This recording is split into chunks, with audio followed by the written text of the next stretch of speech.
আসসালামু আলাইকুম। আপনারা সবাই কেমন আছেন? আপনাদের দোয়া ভালোবাসা আলহামদুলিল্লাহ আমিও ভালো আছি। আজকে রান্না করব খিচুড়ি দিয়ে গরুর মাংস।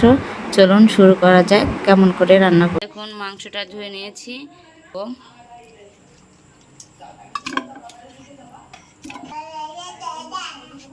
এবার দিয়ে দিব আদা ও রসুন বাটা,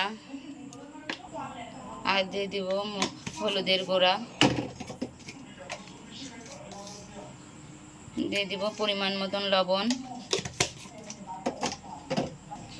আর দিয়ে দেবো ধনিয়ার গুঁড়া ও জিরার গুঁড়া, আর দিয়ে দিব মরিচের গুঁড়া, আর দিয়ে দিব পেঁয়াজ, আর দিয়ে দিব তেল। দেখুন ডালটা ভেজে নিচ্ছি, কালার ডাল আর মসুরের ডাল। এই দেখুন তেল গরম করতে দিয়েছি, তেল গরম হোক। এবার দিয়ে দিব পেঁয়াজ। এই দেখুন দিয়ে দিচ্ছি পেঁয়াজ। এই দেখুন এবার এর মধ্যে দিয়ে দেব চলা, লং, ছোট ফল। এবার সুন্দরভাবে একটু নেড়ে চেড়ে নেব। এই দেখুন দিয়ে দিয়েছি কাঁচামরিচ। এবার দিয়ে দিব সামান্য একটু হলুদ,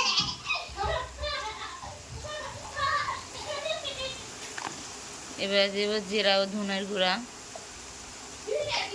এবার দিয়ে দেব পরিমাণ মতন লবণ।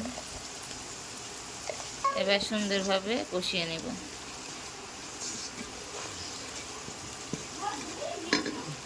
এবার দিয়ে দিব চাউল।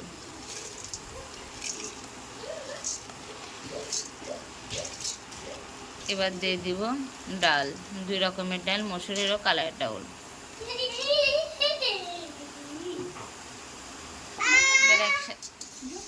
এবার একসাথে সুন্দরভাবে ভেজে নেব।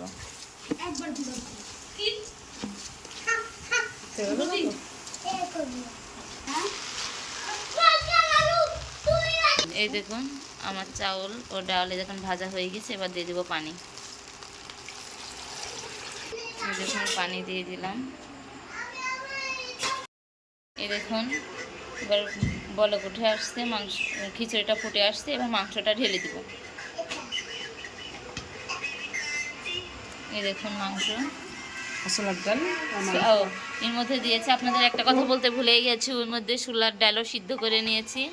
এর মধ্যে দিলে সিদ্ধ কম হবে, এই জন্য একটা শীষ দিয়ে নিয়েছি মাংসর মধ্যে দিয়ে। এই দেখুন দিয়ে দিচ্ছি।